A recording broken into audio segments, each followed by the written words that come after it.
Ditahannya Edi selama 20 hari di rutan Pondok Bambu ini tak lepas dari kasus yang melilit sang suami. Sebagai istri, Edis dianggap tahu sepak terjang Ferry. Edis juga disinyalir menerima kucuran uang dari suaminya sebanyak 1 miliar rupiah yang dianggap hasil dari tindak penipuan. Bahkan sebuah mobil dan beberapa barang mewah termasuk tas-tas bermerek milik Edis telah diamankan pihak berwajib sebagai barang bukti. Tapi benarkah?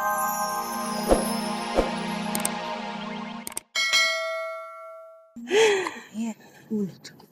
Kasihan ini, itu ini Rim, diangkat Rim. Besar. Aduh kasihan, mau besar ini. Iya. Apa ya? Kamu tuh lagi ngapain sih? Lagi pop, lagi cekukan, tas susu, apa mau tidur?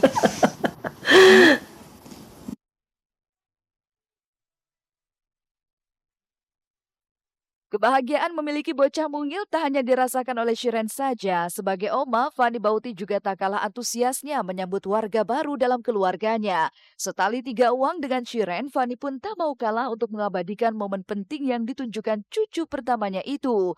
Bahkan begitu senangnya memiliki seorang cucu, Fani pun tanpa ragu untuk membelikan semua kebutuhan cucu laki-lakinya itu. Alah, ini siapa ini? Siapa ini Adam ya? Adam anak siapa ini? Anak cilincungkar. Semua sih, sepatu, topi. Topi kenapa saya tulisin Adam segitu saya bordirin. Kirain sih bilangnya mama belikan kalau bisa nggak ada langsung sepatu terusan apa ke kaki ya jadi sepatunya gitu. Terus tangan juga ini kan jadi nggak perlu pakai apa nggak perlu sarung tangan lagi jadi langsung gini tutup gitu kan. Melihat kebersamaan Shiren dengan buah hatinya menandakan jika Shiren begitu menikmati perannya sebagai ibu. Bahkan usia muda Shiren seolah mematahkan anggapan soal ketidakmatangannya dalam mengasuh anak. Kesabaran dan ketelatenan Shiren mengasuh anaknya itu sudah tak diragukan lagi oleh Teguh Wisnu. Sosok Shiren yang manja kini menjelma menjadi perempuan yang welas asih. Bagaikan sebagai ibu yang menjalani program ASI eksklusif, Shiren pun tak ragu untuk mengkonsumsi daun katuk yang dipercaya membantu kelancaran air susunya. Namun benarkah jika selama menjadi suami siaga, Teguh Wisnu masih belum bisa menghilangkan rasa paniknya jika si anak terlihat rewel? Itu ya, makan apa namanya daun katuk ya. Daun katuk, terus ada vitamin juga. Ya udah akhirnya ya alhamdulillah lancar. Dia agak juga sedikit apa namanya bukan kram, agak sakit ya, dadanya sakit karena mungkin penuh gitu susunya mungkin ya alhamdulillah gitu. Tapi memang masih suka panik sih ya kalau ketika lihat dia bersin gitu, aduh kenapa nih. Langsung panik gitu. Misalnya waktu lagi nangis, aduh kenapa nih, ada apa nih gitu, langsung panik memang. Apalagi aku ya masih cukup panik sekali. Shirennya agak tenang sih dia sebenarnya. Sayang, kamu jangan panik gitu. Aku ganti popok saya juga belum begitu bisa, masih Shiren yang bisa. Kalau paling ya saya bantu-bantu kalau misalnya Shiren butuh barang apa, nanti Shiren ganti popok, saya ambil popoknya. Ya kerjasama.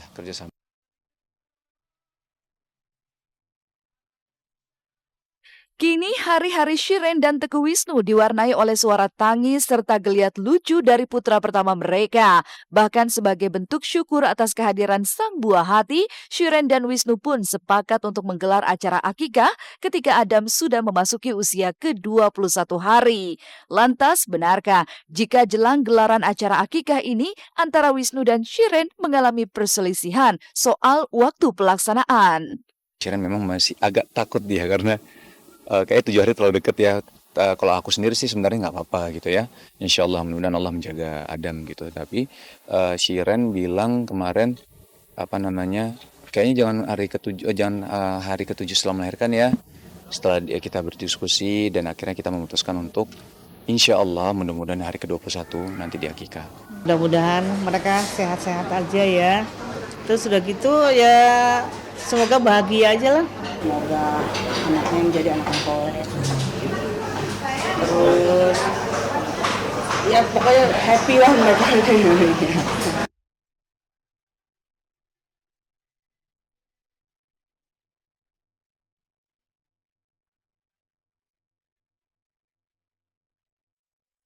Setelah jeda pariwara berikut, simak seperti apa kehidupan Edis Adelia setelah mendekam di rutan Pondok Bambu. Benarkah Edis kecewa pada sang suami yang telah menyeretnya pada proses hukum?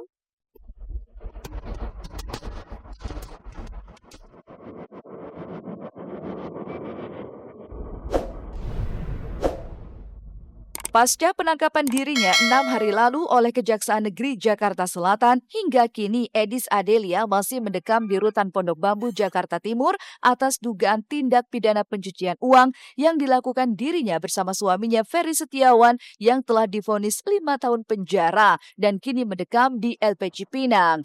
Dan kemarin, Edis mendapat kunjungan dari 2 kakak perempuannya setelah ia mendekam di dalam Hotel Prodeo. Lantas, benarkah jika pihak keluarga begitu terpukul dengan penahanan Edis yang terkesan tiba-tiba? Ih, capek deh. Ntar dari dalam baru wawancara, sekarang kan belum. Kok dibandingin sama kunjungan?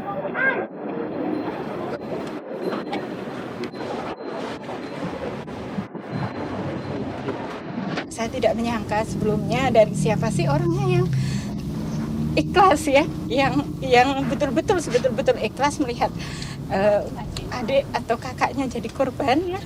Itu juga tadi dilontarkan Edis, Mbak, yang batil itu batil, yang hak itu hak.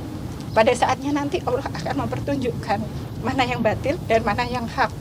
Walaupun sebetulnya itu bisa kita lihat, tapi tidak semua orang memang bisa membedakan mana yang batil dan mana yang hak.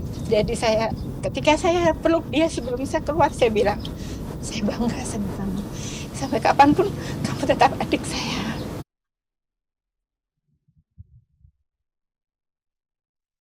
Ditahannya Edis selama 20 hari di rutan Pondok Bambu ini tak lepas dari kasus yang melilit sang suami. Sebagai istri, Edis dianggap tahu sepak terjang Ferry.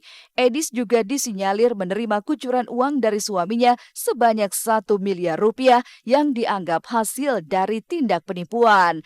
Bahkan sebuah mobil dan beberapa barang mewah termasuk tas-tas bermerek milik Edis telah diamankan pihak berwajib sebagai barang bukti. Tapi benarkah jika merasa diberlakukan tak adil, kuasa hukum Edis pun akhirnya meminta permohonan penangguhan penahanan hingga pengalihan status tahanan? Dan akankah status Edis berubah menjadi tahanan kota? Iya, paling tidak Edis menanyakan gimana nih Mbak status penahanan aku di sini berapa lama, kayak gitu. Saya merasa yang menimpa klien saya tidak adil. Jadi Edis yang menerima hak dia sebagai istri, yaitu nafkah dari suaminya, itu menjadi masalah. Hanya 100 juta Edis terima tiap bulan. Dan bukan sekaligus yang dibilang Edis langsung terima 1 M dari suami. Enggak, Velfire yang disita itu Velfire leasing, kredit. Dan suaminya Edis memang pengusaha batu bara. Kecuali suaminya Edis misalnya pegawai negeri sipil yang gajinya cuma 4 juta, 5 juta, tiba-tiba langsung masih 100 juta. Itu boleh. Jadi kami berupaya maksimal untuk membebaskan Edis dalam kasus ini. Paling tidak langkah awal kami mengeluarkan Edis dari rutan Pondok Bambu. Tapi kalaupun ternyata usaha kami tidak berhasil, Edis sudah siap. Kalau memang dia harus bertahan di Pondok Bambu, Edis siap. Ironis memang, perjuangan dan penantian Edis untuk bisa berkumpul dengan Ferry Setiawan justru menyeret dirinya masuk dalam rumah tahanan. Lalu benarkah jika keluarga dan sahabat Edis menyesali atas pernikahan Edis dengan Ferry? Dan benarkah jika Ferry telah meminta maaf pada Edis karena telah membawanya ke dalam permasalahan ini? Ternyata Edis kok ikut diangkut gitu ya. Nah, aku sempat sedih juga, sempat meleleh juga gitu ya, karena nggak nyangka sama sekali kok Edisnya jadi ikutan. Ya aku sih nggak tahu masalah yang sebenarnya seperti apa gitu ya. Cuma sebagai kawan ya prihatin aja. Edis orang baik lah, insya Allah ya. Kita doakan aja yang terbaik. Mungkin orang-orang yang tahu hukum mungkin yang paham kenapa Edis ikut dijebloskan gitu ya. Kalau kecewa sih mungkin iya ya, tapi kan kita tidak boleh berlarut dalam kekecewaan. Kita harus berpikir dan harus mengambil tindakan. Kalau sudah begini harus bagaimana? Kan tidak hanya cukup duduk disesali, kecewa dirasa-rasakan, kan tidak. Kita harus tetap berpikir, kita harus mengambil langkah dan kita harus melakukan sesuatu supaya ini semua menjadi baik dan selesai. Saat Edis dibawa dari kejaksaan itu menggunakan mobil tahanan kejaksaan yang kebetulan dalam mobil tahanan itu mengangkut tahanan yang akan ditaruh di Rutan Cipinang. Nah, jadi Edis diberi kesempatan bertemu suaminya 10 menit, kemudian dibawa lagi ke Pondok Bambu. Mereka bertangisan, suaminya meminta maaf kepada Edis, ya dia minta maaf. Edis cuma cerita ke saya, Mbak, Mas Ferry minta maaf ke aku karena sudah melibatkan dia ke masalah suami.